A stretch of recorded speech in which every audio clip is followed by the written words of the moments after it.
Hey, it's your guy Tyrrell back with the interviews. In today's video, we're going to briefly analyze the issues Arsenal encountered in their 2-0 preseason loss against Manchester United. So in today's video, first we're going to focus on Arsenal's press or pressing as a whole. Then we'll shift to United's attacking shape and see how they were looking to break down Arsenal's system. And then we'll focus on Arsenal's main issue throughout the game. So when we break it all down and we do look at the board, we have Arsenal in a 4-3-3 and United starting the game in a 4-2-3-1. So the only real difference here amongst the shapes is the positioning of the midfielders. Essentially, it is 3v3 in that midfield zone, and it should be Odegaard and Havertz against the double pivot that United did field, and then it'd be Rice against Bruno. But out in those wider areas, you could see that both managers were looking to contain their attacking star players. As you could see that Tomiyasu started as left back to deal with Antony's direct pace, whereas Timber played at right back, and essentially that means that Arsenal did have 4 defenders that are capable center backs, and he was responsible for Garnacho's pace and ability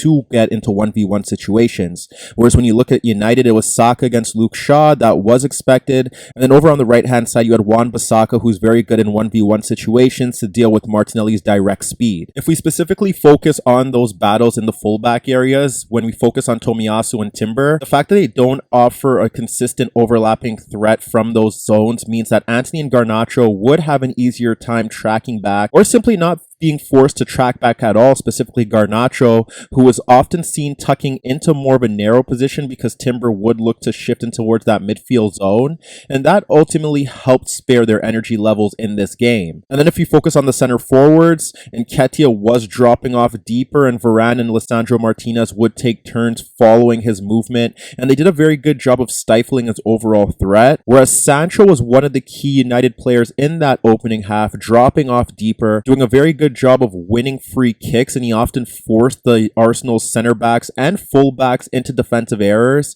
And there was even one example in particular where you ended up seeing him dropping off in towards that midfield zone, getting to the ball before Rice, and then carrying it down the right touchline area beyond some Arsenal players to help retain possession, push United forward, and start an attack. But outside of that, from a United perspective, in terms of how they were attacking, down that right-hand side, there was some variation between Maino, Wan-Bissaka, and Antony. You would expect Antony to be hugging the touchline to go 1v1 against Tomiyasu, but he often looked to shift into more narrow positions and pockets of space to check in towards the ball, and that would be an attempt to pull out Tomiyasu. And from there, you would see Wan-Bissaka making those overlapping runs beyond Martinelli, who wasn't looking to track his movement, and that would force Tomiyasu to hold his position and either track that Wan-Bissaka run or allow Antony to receive the ball freely in that pocket of space because of the threat of the right back pushing forward. Maino often adopted a deeper position, whether it be in between the center backs who were split or he drop off in towards that inside right position. And on the rare occasion where Antony would be hugging the touchline in those situations, you would see Wan-Bissaka pushing forward in advanced positions in that pocket of space. There were times where he was looking to receive the ball in that zone, and there was a specific moment where he made a direct run beyond the midfield bank in towards the back line,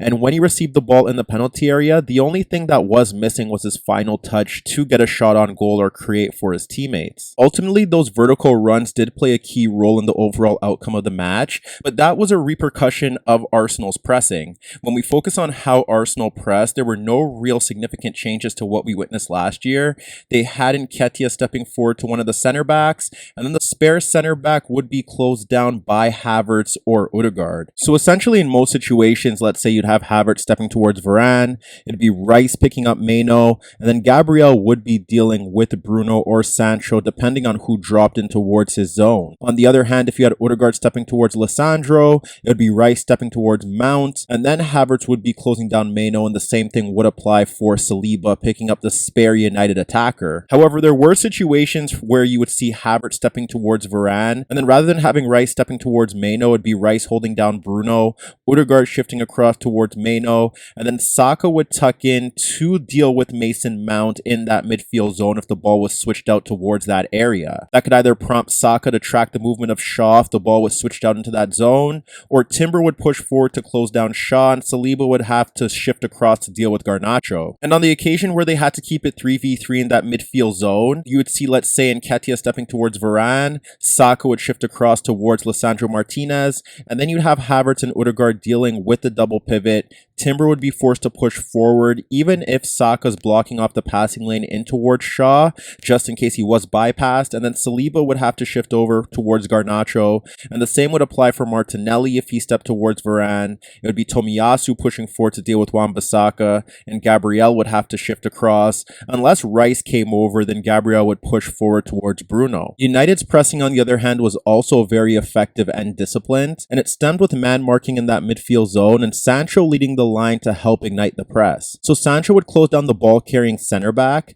you'd have Bruno holding on towards Rice, and then Meno and Mount closing down Havertz and Odegaard. There were situations where you did see Sancho dropping off on Rice, and then he was prepared to shoot forward to close down one of the center backs when they received the ball. And there were also situations where you ended up seeing United in more of a narrow 4-4-2 with both Bruno and Sancho in between Rice. They were blocking off those midfield options, and then Antony and Garnacho could tuck in towards those central areas because Tomiyasu and Timber didn't serve as a threat pushing forward. There were times where Timber did tuck in towards that midfield zone and Garnacho would track his movement in towards that area, and it would open up a passing lane for Saka, but Shaw was very tight on him, and Odegaard struggled to get the ball with Mount man marking him across the pitch, and he would often be forced to shift out into deeper positions near the right touchline. And the same would apply towards Antony, who would be able to tuck in narrow as well, and we saw it more so on the left-hand side where Garnacho could tuck in a bit narrow because Timber wasn't looking to push forward on the touchline, and from there you would see situations where him and Mount were simply blocking off the passing lane in towards Odegaard,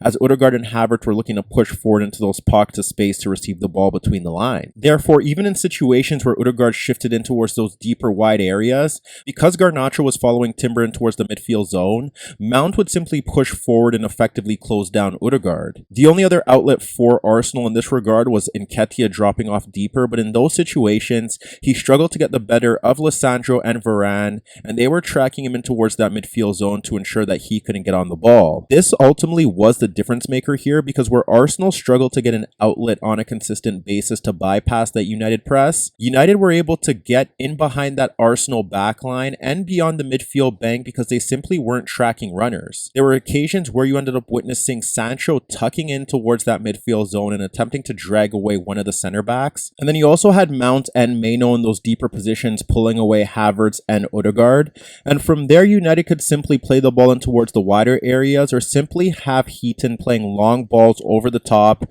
and from there Bruno could spin away from Rice or one of the center backs to break in behind. You witnessed that in the early stages of that game where he was able to spin away from Rice and break in behind. He was able to receive the ball in left half space, and although Rice did a very good job of holding him up, he was able to play the ball into the path of Antony breaking in towards the penalty area, and that created a legitimate goal scoring opportunity. Even when you focus on United's goals, it stems from a Heaton long ball over the press, Meno running off Rice, doing a very good job of retaining possession, and then pulling the ball back into Bruno, who's unmarked breaking in towards the final third. Havertz is unable to track that movement because it was Havertz and Rice swapping for the two midfielders, and from there he's able to hold off that press, carry the ball in towards the final third, and he was able to fire a low effort beyond Ramsdale. And then even for the build up to the second goal, it stems with Arsenal's pressing, with Havertz stepping towards Varane and Odegaard tracking the movement of Mount, but it's Wan-Bissaka clipping the ball over Martinelli. You could see that Odegaard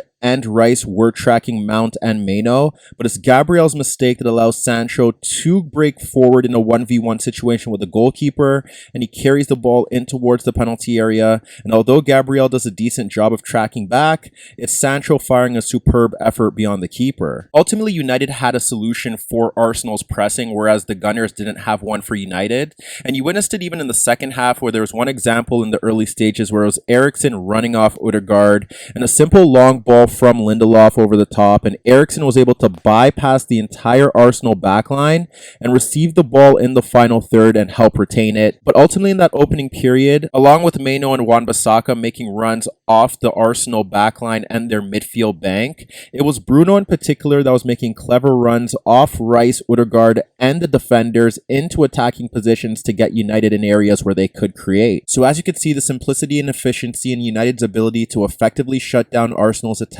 and bypass their pressing was a clear indicator that Ten Hag won the tactical battle and essentially the match here within the opening 45 minutes.